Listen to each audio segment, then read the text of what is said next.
छोटी चुकी से पोस के से आन कनिए पापा जी, छोटी चुकी से पोस के से आन कनिए मम्मी जी, छोटी चुकी से पोस के से आन कनिए मम्मी जी। के कन्या दान धियावा तेज दनिए मम्मी जी, के कन्या दान धियावा तेज दनिए मम्मी जी। के कन्या दान धियावा तेज दनिए मम्मी जी, के कन्या दान धियावा तेज दनिए मम्मी जी। जंघिया बैठा के कन्या दान कनिए पापा जी, जंघिया बैठा के कन्या दान कनिए पापा जी।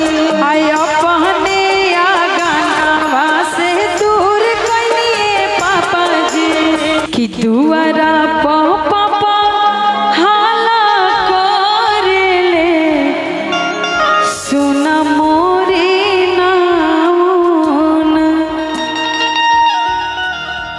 कि झट से उड़ावना चदरिया धिया हो जय हे सासुर। एक बाप नाव से बोल रहा है जब दुआरे बारात लागत था, तो देखी कौना भाव में कहत अरे कि दुआरा पापा हाला करेले सुना मोरी नाउन, दुआरा पापा हाला करेले सुना मोरी नाउन, झट से ओढ़ावना चदरिया धिया हो जय हे सासुर, झट से ओढ़ावना चदरिया धिया हो।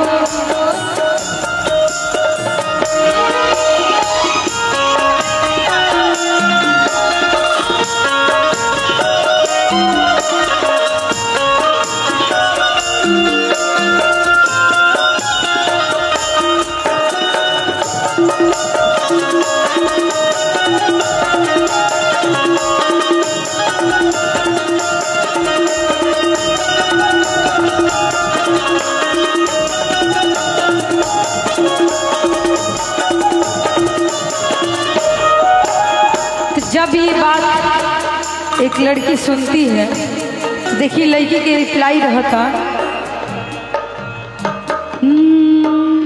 दुआरा पापा हाला करेले सुना मोरी नाउन, दुआरा पापा हाला करेले सुना मोरी नाउन, झट से ओढ़ावना चदरिया धिया हो जय हे सासुर, झट से ओढ़वना चदरिया हो धिया गई है सासुर। आतना बचन बेटी सुनेली सुनही ना पावेली, आतना बचन बेटी सुनेली सुनहु ना पावेली हो। और देखिए जब ये बात एक लड़की सुनती है तो दौड़ के अपने मम्मी के पास जाती है और कहती है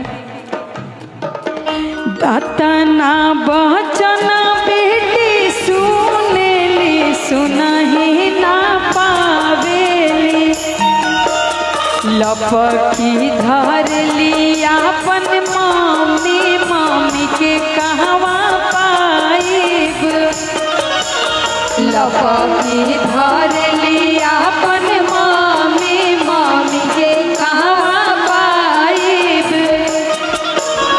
लपकी धर लिया